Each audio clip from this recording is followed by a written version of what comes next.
আদর্শবান মানুষ সে কথা আমরা জানি সত্য, তাই বলছি কি হলো কিন্তু এই আবেদনপত্রে এমন ভাবে অনুরোধ করে লিখে থাকে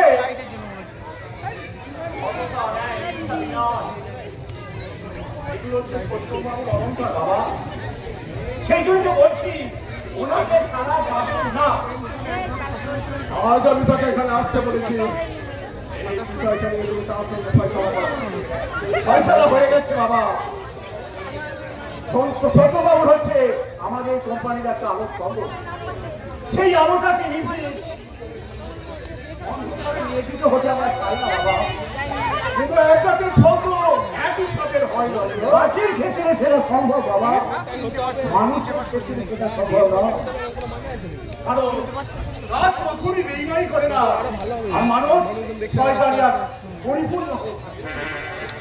কিন্তু তারই মাঝখান থেকে আসল মানুষকে খুঁজে নিতে হয়, তাকে বিশ্বাস করতে হয়, তাহলে এই জগৎ সংস্কৃতি আসল হয়ে যাবে। তবু আপনার সিদ্ধান্তটা আমরা নিজে ভাবছি, তাই আপনি ফিরিয়ে নেবার জন্য তো আমি দিইনি রঞ্জন বাবু, আমি দিয়েছি আমার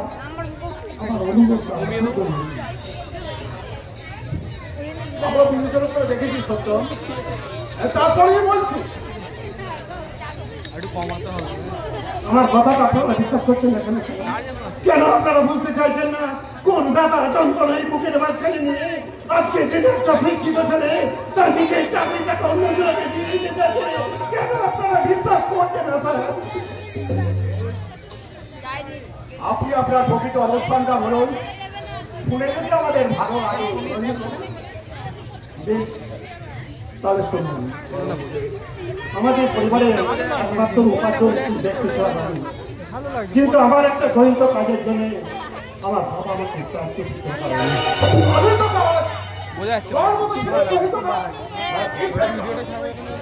আমার বাবা হচ্ছে সত্য শাস্তি পাবেন, কৃষ্ণটা গায়ত্রী জব না করে তিনি কোনদিন জল স্পর্শ করে না, অথচ তার ছেলে ভেবে আমি একটা বাউলি বাড়ির মেয়েকে বিয়ে করতে বাধ্য হয়েছি। মানে তাহলে কি বিয়ে ভেঙে যায় না? মৃত্যুর হাত থেকে মেয়েটাকে ভাটাতে তাকে বিয়ে করে ছাড়া যায়, মারার কোনো উপায় ছিল বাবু?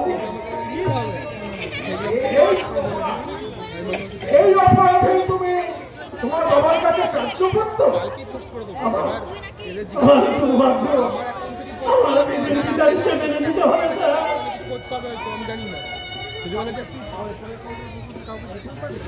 তাহলে চাকরি ছেড়ে দিয়ে সবাই দেখতে বর্তমানে আমার মাথা অসুস্থ, আমার দুটো ভাই, সে দুটো বেটা,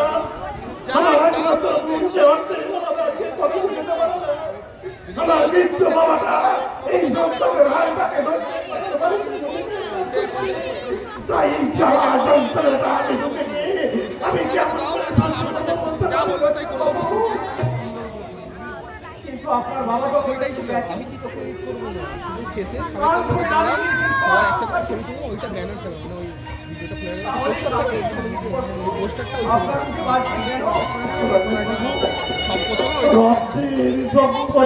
কখনো স্বীকার করা যায় না রঞ্জন বাবু।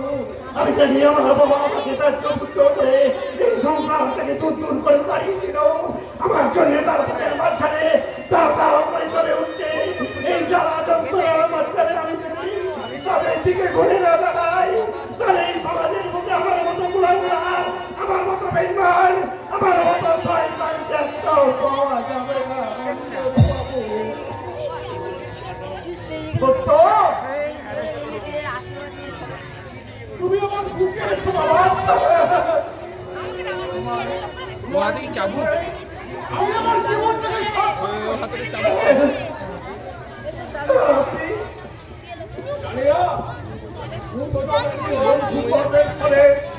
তোমার বাবা তোমাকে সন্তান দিতে পেরেছেন, আমার পূর্ব দৃষ্টির পরিহাসে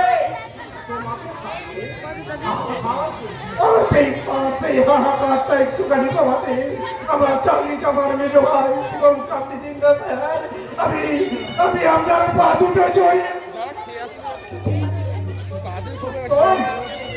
পায়ে ধরতে হবে না বাবা, পায়ে ধরতে হবে না।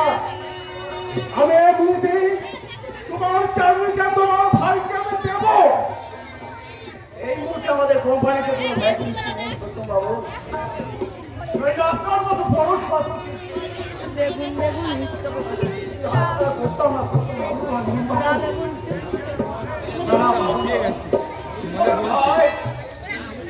আমি দিলে শিক্ষিত যুবক আমি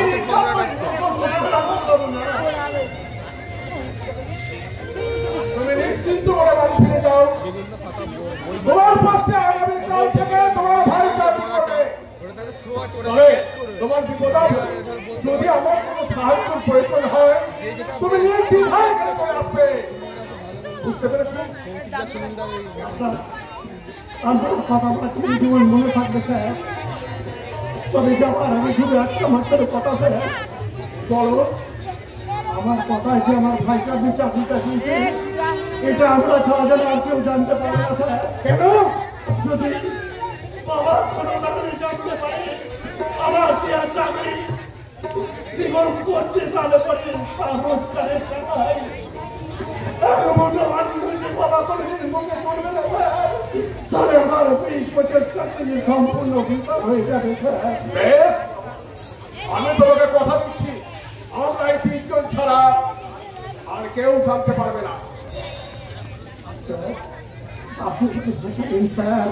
আপনার এই মানবতার কথা আমার এই হৃদয়ের মাঝখানে চিরদিনের জন্য লিখে থাকবে স্যার। আমি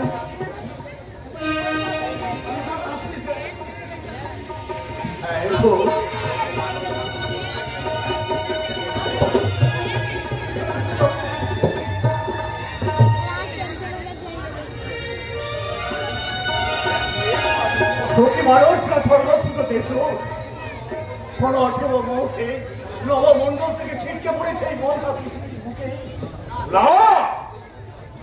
নয় হচ্ছে মানুষ, একদিন সত্যিকারে প্রকৃত মানুষ যার উপর ভর করে এই পৃথিবীটা এত সুন্দর।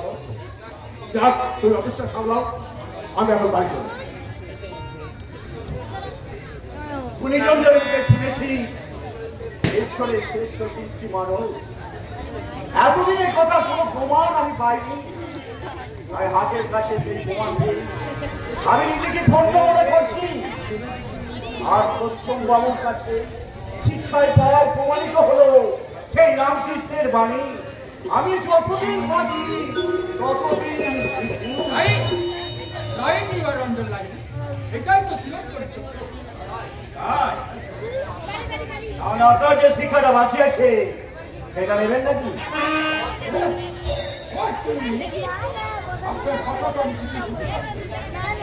ভাবেন কি করে অর্থ ক্ষমতা হাতে পেয়ে মানুষ যখন জানোয়ারে পরিণত হয় তখন সে বুঝে না বুঝার ভান করে।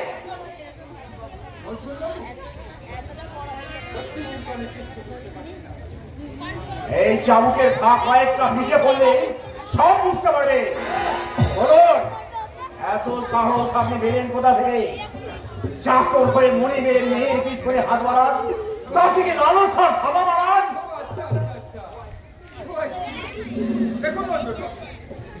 সেদিন আমরা একটু তার উপর আমি তো ম্যাডামকে বুঝতাম না, তাই হয়তো ভুল করে যে অপরাধ তুমি করেছো তার জন্য তার শাস্তিটা কি?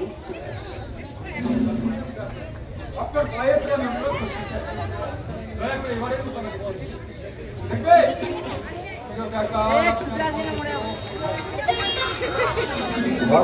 মনে থাকে যদি আমার বন্ধুদের কথা অন্য কোন মেয়ের দিকে তুমি হাত বাড়িয়েছ, সেই দিন এই চাপকে তোমার পিঠের চামড়া আমি তুলে নেব, আর সেই সঙ্গে কোম্পানির চাকরি থেকে তোমাকে আমি দূর করে দেবো।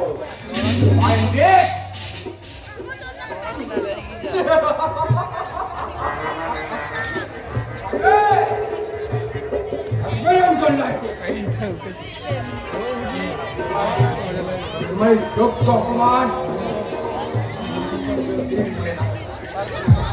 ভয় করেছি বলে তুমি ভেবো না সেই সিংহ তোমার শিকার হয়ে গেছে নিরঞ্জন নাকি সিংহ মাকে মাঝে বিপদে তবে সেটা ভয়ে পালানোর জন্য নয় নিরঞ্জন নাকি শত্রুকে আরো তীব্রভাবে আক্রমণ করার জন্য আমি ঠিক তাই করবো নিরঞ্জন নাকি এই তো সবে সব থেকে সেরা গীত শুনতে এরপরে দিন তখন করবো তোর ফুলের হাত তো আমি দেখার উপায় দিতে পারে যা দেখে দক্ষিণ বাংলার এই প্রত্যেকটি আর আমার থেকে আগুন বাড়িয়ে বলবে মুদা মানুষ তো একদম জীবন সেদিন তোর আমি খাই না আচ্ছা কাজের কাজ করার বুঝলে মুখে শুধু বড় বড় মাছ নাগরাবাসী না ওনাকে ভুল বলছে না এই উত্তর বর্তমানের রাস্তা খেলার মধ্যে একবার যখন জাম কেটে গেছে তোর আমি কঠিন করে করবো মুখে মিছে কোথায় মুখ এত মুখে ফাটালে তোর মুখ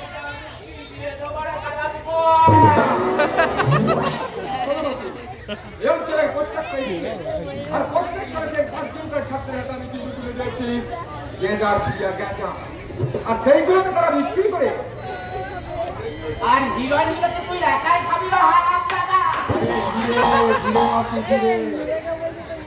একবারে যদি সব দোষ আমি শিখে দিই অসুখ কেন একদম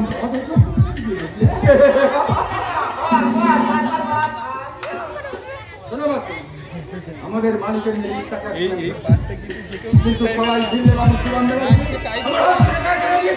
আমি কিন্তু তারা ছাড়বো না বসে এবার তুই বিড়ালের হলো বিড়াল সারাকে বাঘের মুখ থেকে বিড়ালের শিকার ছিনিয়ে নেয় সেই বাঘকে কি বলে গো বাঘ ছিল তোর বাঘই ছিল তারই প্রমাণ দিতে ওই শিরোমণ কুঞ্চিতাকে আমি একবারে সীতা হরণ করে ছেড়ে দেবো বাসে সাধু সেজে যা নয় লয় সীতা হরণ করার আগে রামের হাতে এমন কেলানি খাবি যেন মনে হবে তোর বাবার বিয়ের ভোগ করতে খাচ্ছি কি বুঝলি আমি কিন্তু পরিষ্কার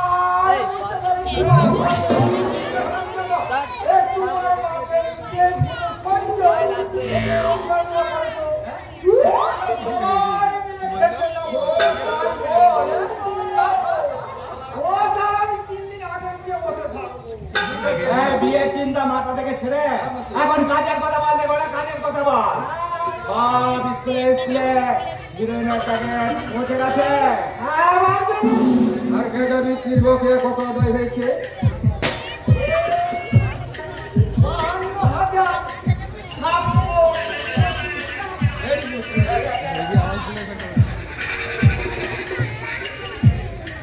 শোনো তোমরা আমাদের ছেলের পরিমাণ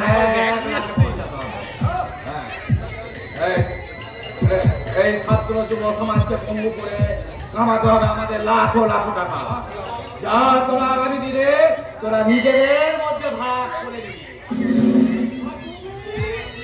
আমি টাকা নিয়ে কি করবো বলো ভাই বন্ধু আত্মীয় স্বজন ছাত্রীরা আমার কেউ নেই রে কেউ নেই তোরাই তো হচ্ছিস একমাত্র আমার বর্তমান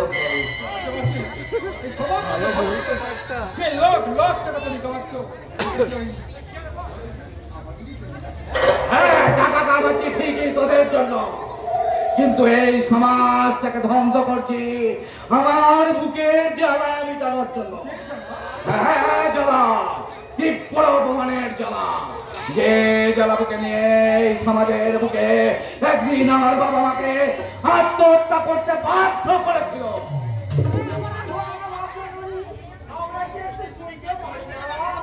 বলছি তাহলে তো আমার মা প্রথম সন্তান জন্ম দেওয়ার পর সারা গ্রামে উঠে গেল সেটাকে এক হিজড়ের জন্ম দিয়েছে সারা এলাকায় শুরু হলো কানাকানি হাসাহাসি আর তীব্র মাছের পালা এমনি ভাবে কয়েক বছর কাটার পর মানুষ একটি পুরো অপমান সহ্য করতে না পেরে একজন ভিখারির হাতে আমায় তুলে দিয়ে তারা দুজনে একসাথে আত্মহত্যা করেছিল। তারপর এই ভিখারিনী আমায় ভিক্ষে করে বড় করে তুলেছিল, কিন্তু কয়েক বছর পর সেও রোগী যন্ত্রণায় শোকে দুঃখে মারা গেল। আর মারা যাওয়ার আগে আমায় কি বলে গেল জানি?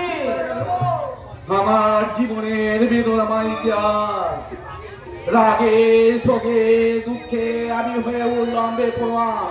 তাই তো আমি হিজড়ের দলে যোগ না দিয়ে প্রতি হলাম এই সমাজ ধ্বংসের কাজে। যে সমাজ আমার বাবা মাকে অকালে ছিনিয়ে নিয়েছে, আমার জীবনে কেটে দিয়েছে ধ্বংসের রূপরেখা, আমাকে সাজিয়েছে ধ্বংসের প্রতীক, সেই সমাজের প্রতি আমার দয়া নেই মায়া নেই, আছে শুধু জিজ্ঞাসা। সেই সমাজের বুকে আমি হচ্ছি ধ্বংসের বিভীষিকা।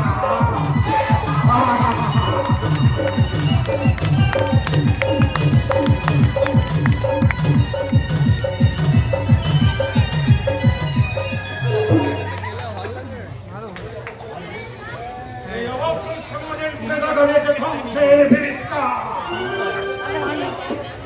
আমি হেলাই করতে পারি না। বর্তমান যুব সমাজ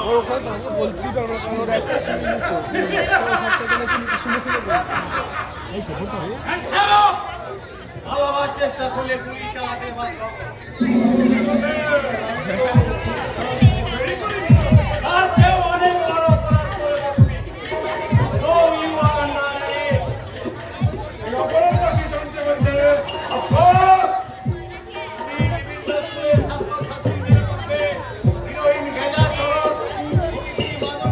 অপরাধ করে বর্তমান ধ্বংসের কাজে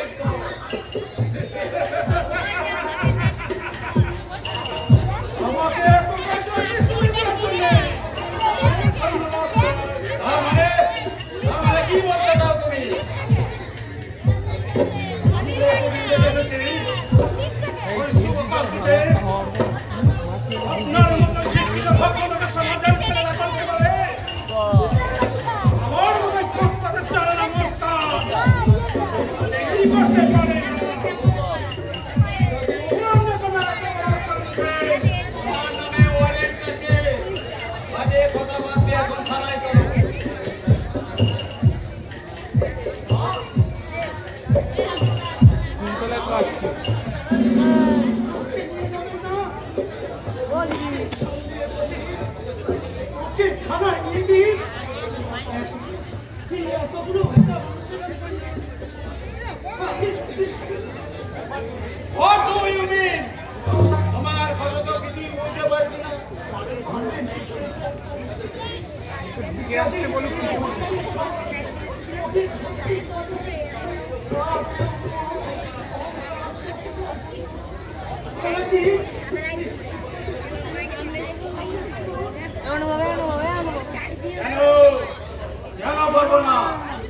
আমিও তো একজন মানুষ।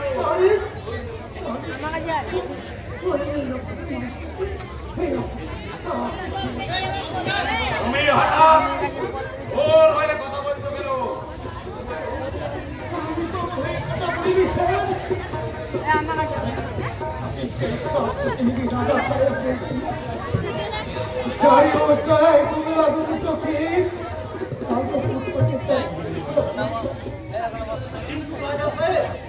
এলাকায় কারা বড়ায় খেয়ে পড়ে বেঁচে আছে?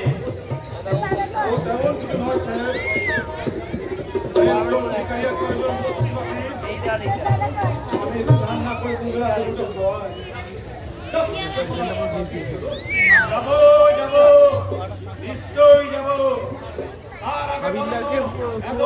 চালাও কিভাবে?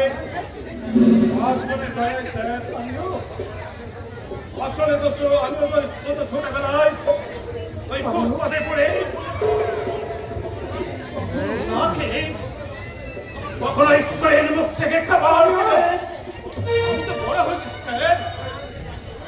তাকে ওদেরকে আর কোনদিন মাকে রাস্তায় খুশি থাকতে না হয় সাহেব, আর একটা তোমার সেই মহাতি প্রচেষ্টায় আমার এই সামান্য অর্থটুকু রাখো। আর তোমার বিরুদ্ধে সমস্ত অভিযোগ থেকে তোমায় আপাতত মুক্ত করে দিলাম। তদন্ত করে দেখি এই সমাজ বিরোধী কাজের মূল পান্ডাকে। শুনি, চলো সমাজ।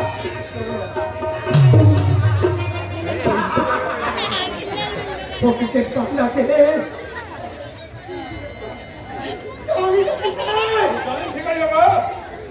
কিন্তু আমি বলতে পারবো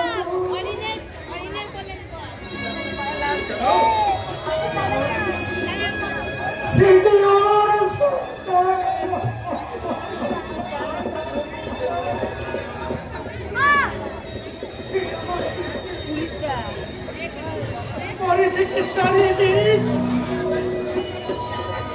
ভিতরে সাথে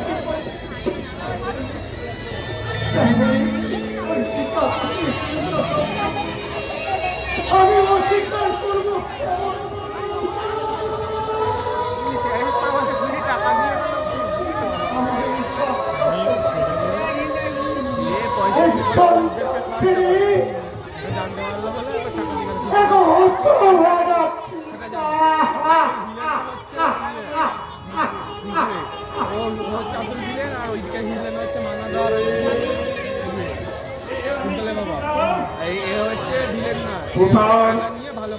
ভিখারি বাবার ছেলে তুষার বাবু নাকি এই পাপ চক্রের মূল্যায়ন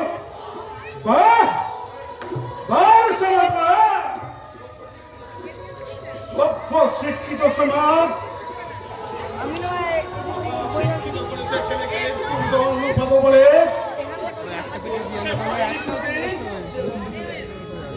বাবার মুখে অন্য তুলেছে কোনদিনই পারিনি।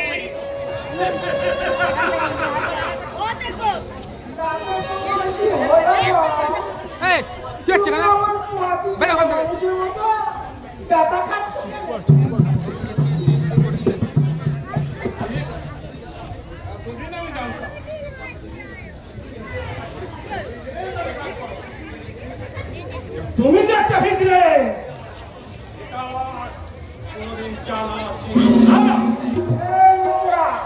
আমি হিজড়ে হবে না ওই হিজড়ে রাধারানী লাগবে। এই তুষার বাবু তোমায় একবার দেখা করতে বলেছে। এটাকে তুমি দেখা করতে আমার যাওয়ার সময় নেই। এতদিন তো মিলেমিশে ঘর সংসার বলে এখন হঠাৎ বিরোধ করতে চাইছো কেন? হঠাৎ নয়, অনেক কিছু জেনেই আমি ওর সংগ্রাম ত্যাগ করলাম। মানে এখন কি করতে ভাবছিস রে কালিয়া? ওই হিমালয়ের উপরে বসে একেবারে ঠ্যাং ছড়িয়ে অবস্থা শুরু করে দিবি।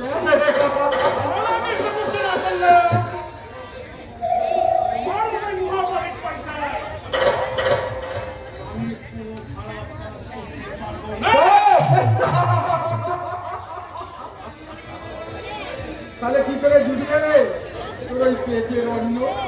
আর কি করে চালাবি তোর ওই ফুটপাতে ওনার আচরণ? আমি পথে করে ভিক্ষা করবো, দুবেলা না পারি একবেলা তাদের উদ্যোগে দিয়ে দেবো। কিন্তু তোমার একটা পকেট পয়সা ওদের আমি রাজভোগ খাওয়াতে পারবো না। খাতে তো সারবা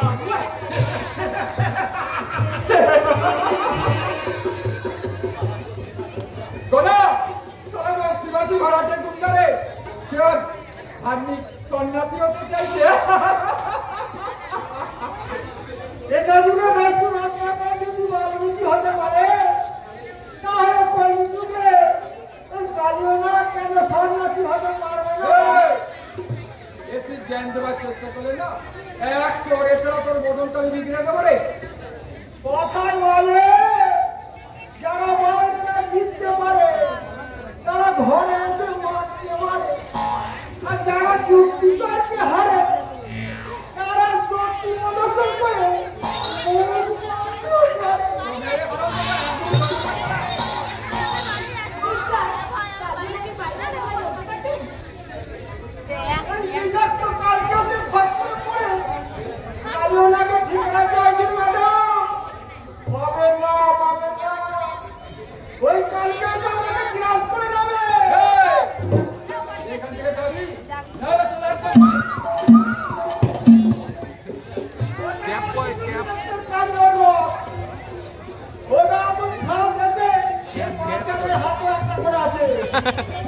তবে আগামী দিনে এর পরিণতি কিন্তু ভয়ঙ্কর হতে পারে।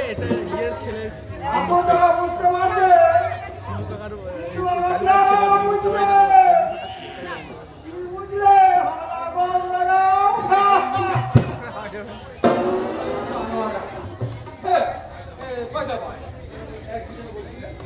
ও কিছু নয়, আমি অন্য কারোর কাছ থেকে কিনে নিয়েছি। আমি তোমার দেশের ছেলে পাঠিয়ে ছেলে? হ্যাঁ, দেশের তার ছেলে। মানে? তুমি আমাকে ডাকছিলে, আমি কিন্তু তোমাকে ভালো লাগছে। তুমি তো যেদিনকে রামকৃষ্ণের একদিন এই সীতা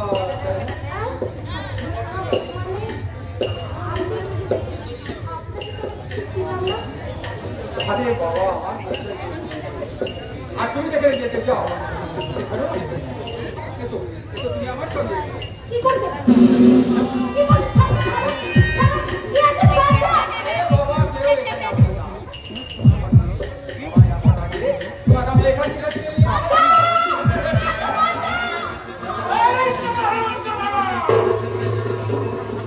আমি চোখের পরে পাঠাবে চোরের বাচ্চা।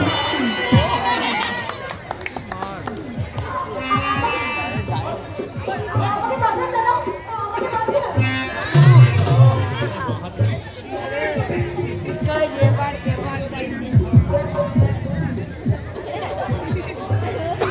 এই কালিও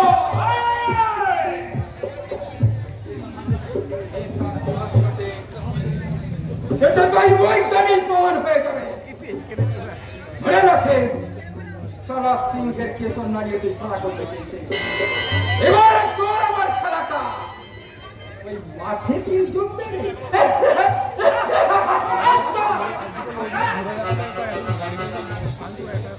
আপনি কাইও না, আমরা আপনার সঙ্গে এসেছি। আমার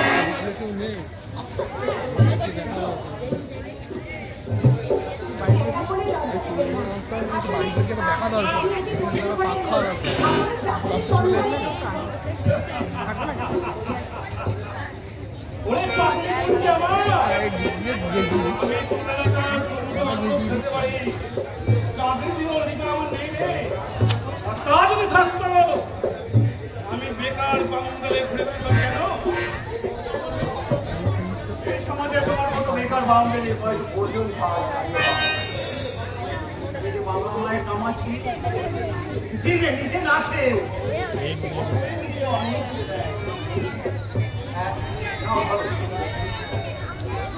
মাসে টাকা না কি করো?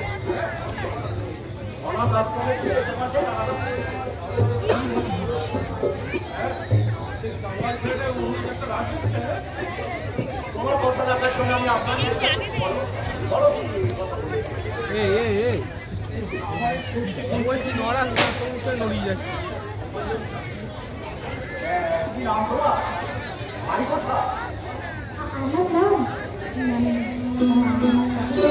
হবে না। আমার নাম সবিতা রাম, বাড়ি দেবীপুর। আমারও বাড়ি ছিল দেবীপুর গ্রামে, কিন্তু আমি গ্রামের মানুষকে বেশি পাচ্ছি। আমি কারণ দীর্ঘ কয়েক বছর বিদেশে ছিলাম তো। তাহলে তো ঝামেলাটা ছুটেই গেল। এই গ্রাম বাসিন্দা আপনি আমার দাদা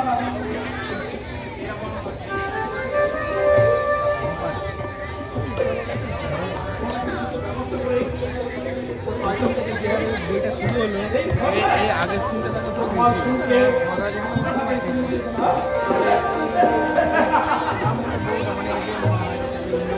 তাও চলছে। আমার ছেলে একটা আগের পার্টে বলে কিনা আমার বোনকে আপনার হাতে তুলে দিয়ে গেলাম।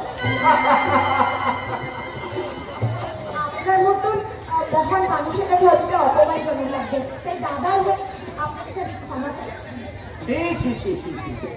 ক্ষমা চাইতে হবে কেন? আমি শুধু বলছি দাদা বোনের মতামত না আমি তাকে একটা অন্য পরপুরুষের হাতে তুলে দিয়ে গেলাম। কিন্তু যা দিনকাল করেছে আপনার তাই মনে হয়? আমার কি মনে হয় সে কথা থাক। তোমার কথা বলো, তুমি আমার কাছে কি চাও বলো? দয়া করে একটু চাকরি করতে চাই। ব্যবস্থা আমি নিশ্চয়ই করতে সুলতান, তবে কয়েকটা দিন পরে তোমার এই সততা সততাকে আমি কিছুদিন নষ্ট হতে দেবো না সুলতান।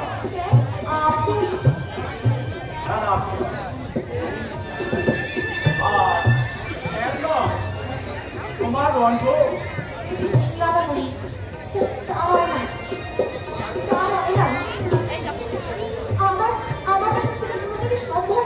কেন সম্ভব নয়? আমার অর্থ ছাড়া বাড়তি কি আছে আমার? শিক্ষা দীক্ষা আমরা একে অন্যের পরিবারও, তাহলে কেন পারবো না? আমার ব্যবধান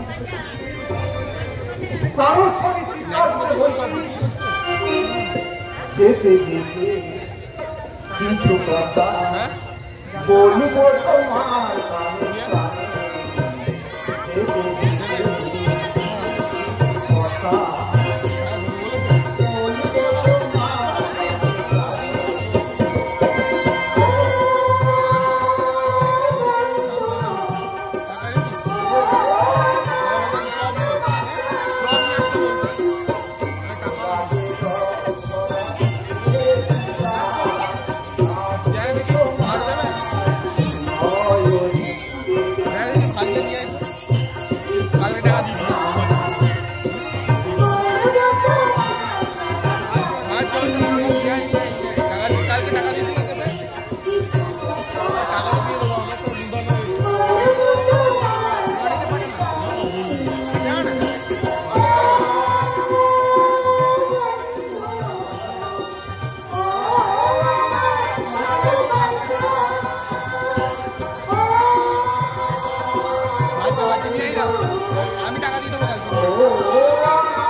এই তো এই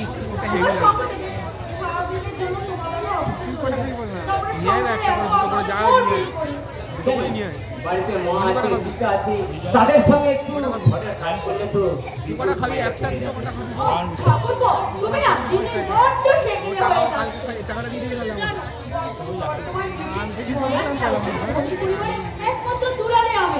আমি কি ওর ব্যাগের মানুষের সঙ্গে ওসব কাজ করতে পারি না? মানে প্রভু বাড়িতে যেমন কোনো ঝি চাকর নেই, সবাই তো বাড়িতে সব সময় থাকে, তা তো পারবে, কিন্তু একজন বাড়ির বউ হিসাবে তুমি না সত্যি যতক্ষণ তোমার দাদা থাকবে ততক্ষণ থাকবে, আর বাকি সময়টা আমি তোমাকে সঙ্গ দেবো, তোমার সাথে ঘুরতে যাবো, তোমাকে খুশি লাগাবো, আরো কত কি। তুমি তো জানো আমি একটা খোলামেলা বেড়াতে ভালোবাসি। এই সহজ সরল দেবীপুরকে আমি সম্মানিত করি। এই সেলফি বলতে কষ্ট হচ্ছে, দেবীপুরকে বলতে এরা জীবের সঙ্গে চালে তাল মিলিয়ে নাচবো, গাইবো, মজ মস্তি করবো, আর তোমার বুকে মাথা রেখে বলবো তুমি যে আমার, তুমি যে আমার।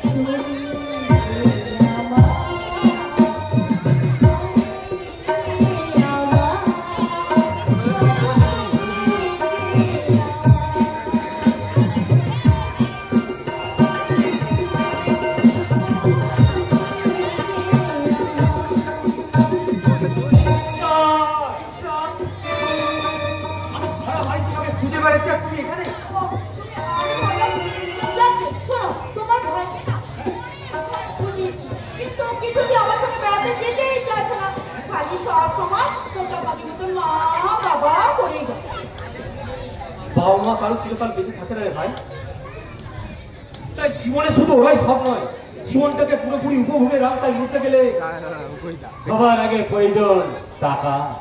যে এখন আমি কোনো রোজগার করতে পারিনি, আরে যতক্ষণ না একটা চাকরি পাই। আরে পেয়ে যাবি। তোর মাথার উপর আমি যখন আছি তখন তোর চিন্তা কিসে?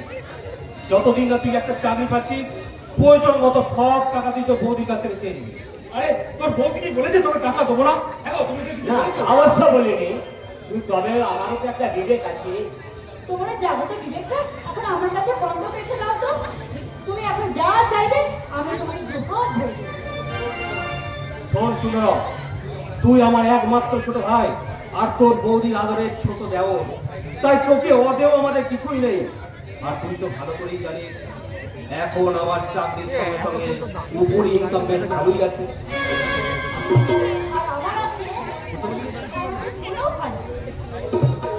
তাহলে তাহলে ও কথাই রইলো, যতদিন পর্যন্ত তোর চাকরির একটা কোনো ব্যবস্থা না হচ্ছে ততদিন পর্যন্ত তোর বৌদির সঙ্গে আমার প্রয়োজন মতো আমি সব কিছু চেয়ে নেব।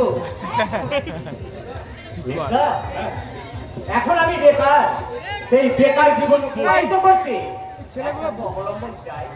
আমার জীবনে তোমরাই সেই অবলম্বন, বুঝলা? তোমরাই সেই অবলম্বন।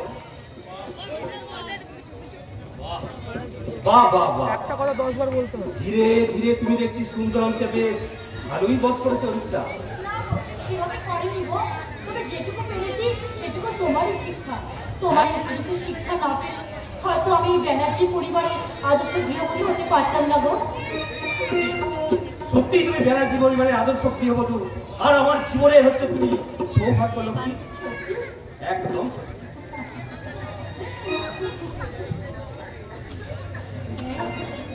ये तो जीत तो है। বৌমা, প্রায় গলতলায় পড়ে আছে বৌমা। তাতে কি আপনার রাস্তাটা আটকে গেল? না বৌমা, আমি তো রোজ ভাবছি আজ না হয় তুমি। শরীরটা ভীষণ খারাপ, তাই না? ধরবে আপনার শরীর। দুপুরবেলা একটাই ভাত খাওয়ার সময় শরীর খুব ভালো ছিল, আর যত শরীর খারাপ বছর কথা। তুমি আমাকে খাবার কথা দিচ্ছ বৌমা? কে রাধা বলো, কে জীবন আমার ছিল। এতে আবার খোটা দেওয়ার গেছে মা, ও তো একটা কথা মিথ্যা বলে। তাছাড়া বাড়িতে শীত আছে, সে না হয় বাথরুমগুলো মেজে দিল।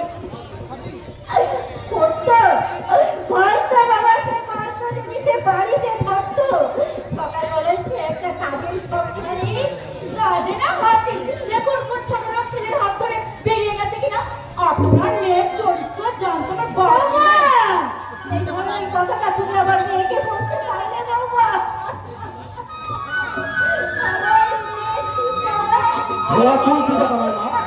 আসলে এই বাড়ির পরিবেশটাই দূষিত হয়ে গেছে, তাই এক ছেলে বিয়ে করতে পাওনি বাড়ির মেয়েকে, আর মেয়ে হয়তো বিয়ে করবে কোনো দূরে কিংবা বাকি ছেলেকে, তাই না?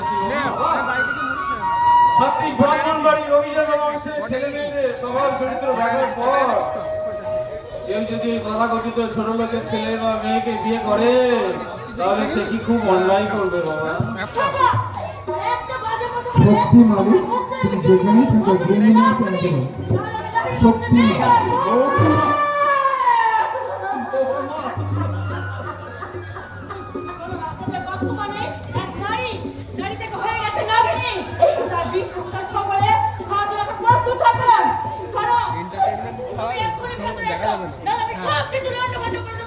লন্ডভন্ড করতে আর বাকি রেখেছো কি বৌমা?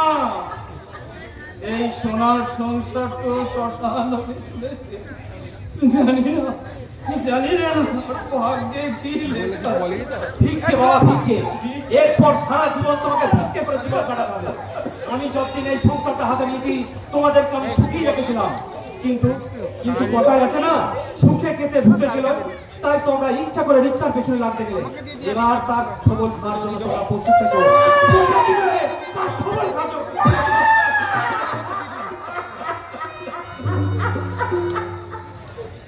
যে বিফল দিনের পর দিন আমাদের খাইয়ে চলেছে,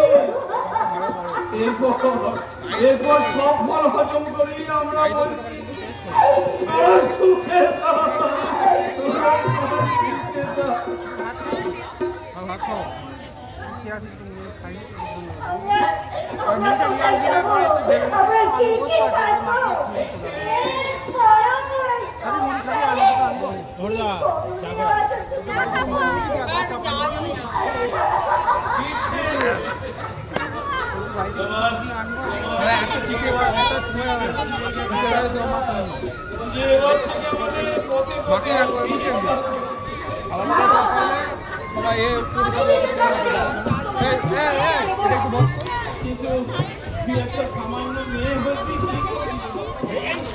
সামান্য হলেও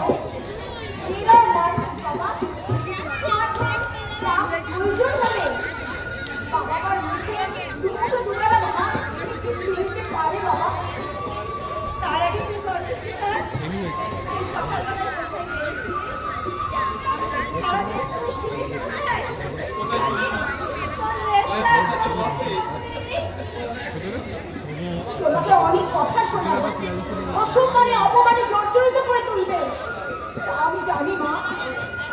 আর এও জানি হয়তো ওরা তোমাদের খেতেও দেবে না। আর ছোটটা তো সবকিছু জেনে তো সাপোর্ট করবে বাবা।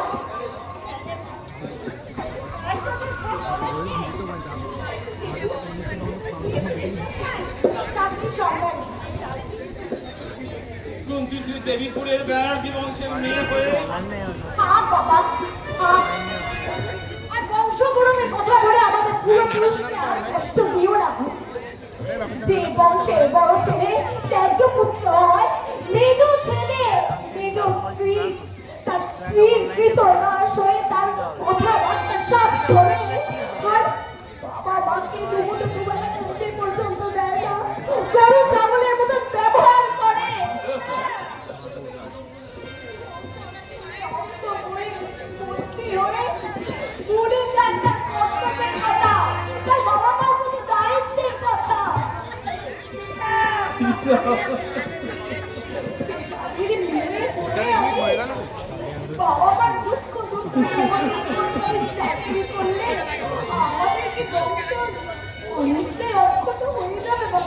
কিন্তু মা, দেশের যে অবস্থা, তাতে মেয়েরা পথে ঘাটে বের হওয়া মানেই খুশি করে দিত। কি পারবে মা? একজন মেয়ে হয়ে এইসব বিপদকে উপেক্ষা করে হাজারো দুঃখ কষ্ট এই সংসারের দায়িত্ব মাথায় তুলে নিতে পারে।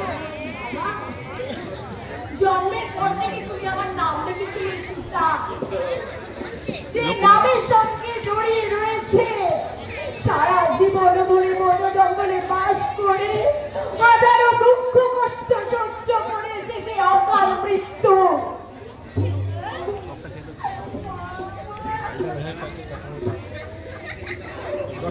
আমি কি পারবো এই কলিযুগের সীতা হয়ে ত্রেতা যুগের সীতার মতো সব কিছু জ্বালা যন্ত্রণা সহ্য করে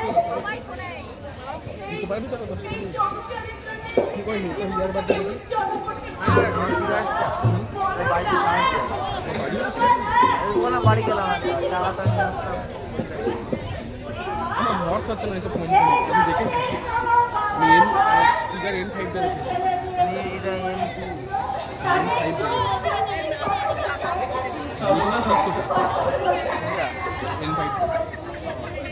আমি দেখি এটা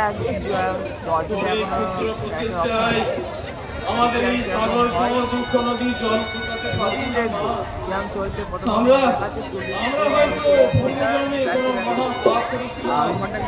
হয়তো ভগবানের মিত্র দোষে তিনটি ছেলে একশো মানুষের আমি বলো না বাবা মায়ের ব্যথায়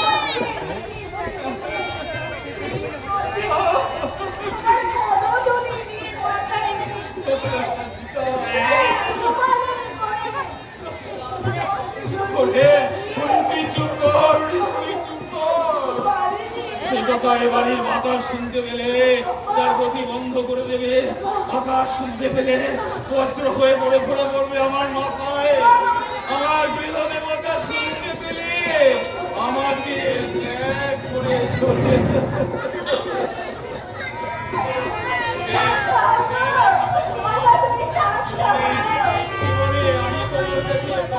কোথাও কিছু ছাড়িয়ে যাব।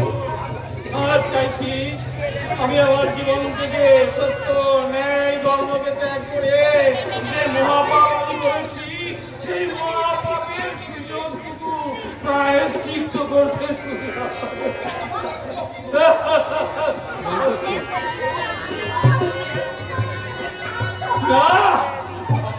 আমাকে স্পর্শ করো না সর্দা, আমাকে স্পর্শ করো না।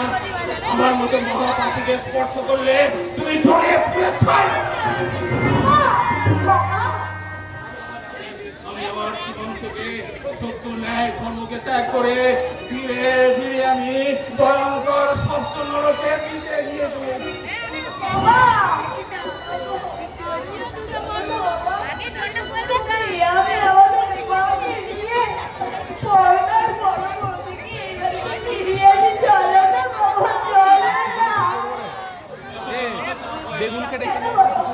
আমি নিজে নরক জন্ম হয়েছি,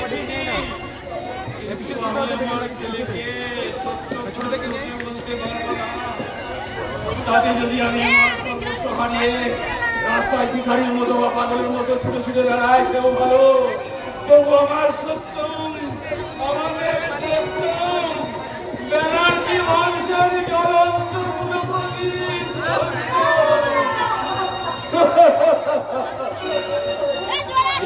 এই মন্ত্র নিয়ে যাবে জীবন সত্যম শিবম সুন্দরম, দুঃখের পৃথিবীটা তাদের কাছে একটি আনন্দ,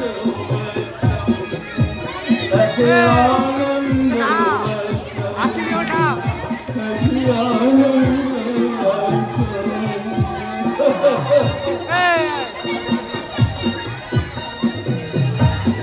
শক্তি মালিক তুমি যেখানে থাকো ব্রেন হাজির হয়। শক্তি মালিক